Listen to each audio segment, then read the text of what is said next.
Hello, welcome to my EV Ramblings update show. It's been a month since the last one and we have lots to talk about, so let's get to it. First off, I'd like to thank everybody who subscribed recently. I actually have 70 new subscribers, bringing my total up to 868 as of recording this video, so that's awesome. Please keep it up. I really appreciate it. I'm going to obviously keep trying to create original content for you, and I hope you like what you've seen so far. Now, also, June 18th, so that's just over a month from now, I will be test driving, borrowing a press version of the Honda Clarity plug-in hybrid electric vehicle. So this is one available to people at the press. The local dealership just couldn't really find time for me to get one of theirs, so it's excellent that Honda and the dealership's social communication was able to arrange that. I'm really excited about that because that's I just finished driving Toyota Prius Prime, which I'm going to talk about at the end of this video, but it'll be a really interesting comparison between that, the new Chevrolet Volt, and yeah, it's a bigger car. It's actually getting really good reviews, so I think it's quite excellent. And next point, Kona EV. I've talked about it the last two videos. I actually will be test driving one as soon as they hit inventory at one of the local dealerships on the island up in Nanaimo. I will be able to borrow one for basically the day. So I'm planning out what my route is. I'm going to probably take it for quite a long drive. It's going to be a long day on that one. But I'm really excited about that EV, actually. If anything, I would probably consider that EV for myself. I really like what it looks like, the size of it, the capability in terms of range. So personally, I'm really excited to get on that one.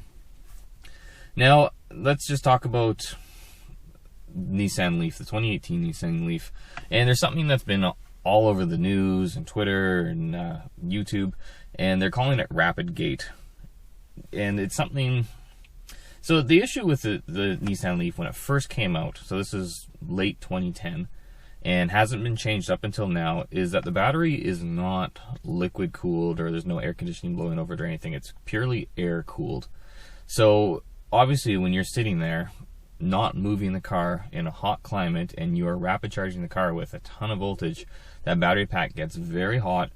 And early Nissan Leafs had a big issue where it would basically cook the battery. And this almost like killed the car. It was a really bad time for like a year after it came out for like people to be complaining, hey, I've lost like 40% battery capacity or something like that. It really kind of shook people's confidence in it, but it turned out it was just really hot climates. Like where I live on Vancouver Island, that's really not an issue. But as the car progressed through the years, Nissan never really fixed it until about 2015 when they released something called Lizard Pack. Lizard Pack was just a change of chemistry in the battery that was more heat resistant. So instead of adding some kind of active cooling, they just tried to fix the battery or make the battery more resilient. And for the most part, it seemed like that worked. But you know, 2016 the Leaf came out and the battery increased to 30 kilowatt hours from 24, and then 2018 rolls out now, all new second generation, but built on the same platform, and it's a 40 kilowatt hour battery, and it's still passive cooling. And what Nissan's done to try to fix the battery issue is they've actually more aggressively programmed the car to control the charging rate. So in rapid charging scenarios, let's say you drive rapid charge once, you go into for 200 kilometers or whatever, and then you go to rapid charge again, the battery will be too hot and it'll actually really slow down the rate of how fast you could charge. There was a test that I read about where there was like a range test in Europe between like the Ioniq and the Leaf, the new Leaf, and there's a 12 kilowatt hour battery capacity difference between those two cars, and it was a route where I think they had to rapid charge 3 or 4 times. And the Ioniq actually beat the Leaf to the destination by like 3 or 4 hours because it wasn't throttled when being charged. So a lot of people are really up and like they're freaking out a bit about it. And from my understanding, as of 2019, there will be a 60 kilowatt hour version of the Leaf that will use LG battery tech that needs to be liquid cooled. So there's going to probably be some active cooling actually in the newer version. So that is called, some people have called to say like, don't buy the 2018 Leaf. And depending on your situation, that could be true. That could be a good idea.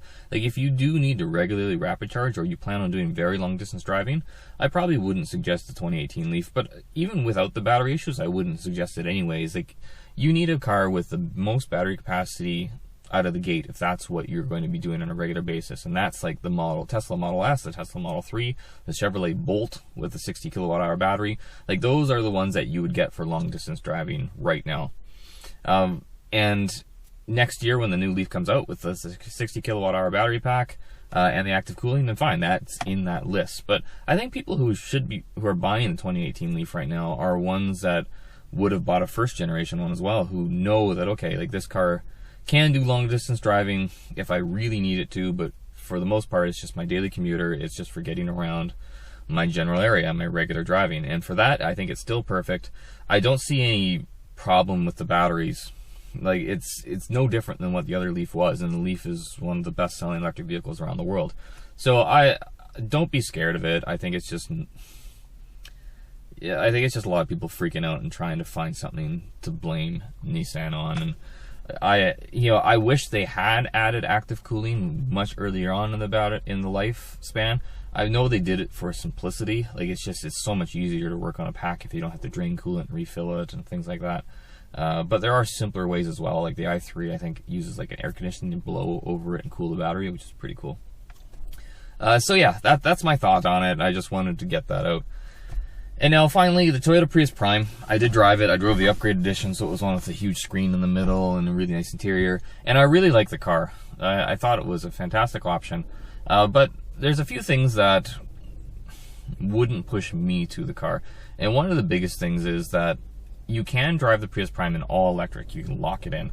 But with a big performance hit, the electric motor isn't fast enough to get it the top acceleration. You have to do gas if you want that really fun hit of adrenaline when you put the accelerator down. And when the gas motor's running, it's fun. It accelerates really quick with the electric motor. But it was kind of disappointing from that respect, because I'm so used to like the Chevrolet Volt, where as long as I have battery, I can hit the accelerator and just, go fast. I like that. So that was probably the biggest disappointment of the car. But everything else was amazing. Like, the fuel economy was just unbelievable. I really like the comfort of the vehicle. I actually kind of like the look of it too. It has been growing on me since it came out. And there's no argument that Toyota is a very trusted brand, and there's a lot of brand loyalty. So I think if you have like an older Prius hybrid and you're thinking about buying another one, you should probably really consider the Prius Prime. I would say that's a very good choice. And that's it. That's this video. I'm trying to keep these nice and short and sweet. Sorry, I'm not going to highlight any comments today. I'll try to get to it to the next video. My next video should be shorter because I have quite a big gap between the next car that I plan on driving. So look for the next video for me to get to some of the questions and comments. Thanks for watching. Please subscribe if you haven't, and we'll see you later. Bye.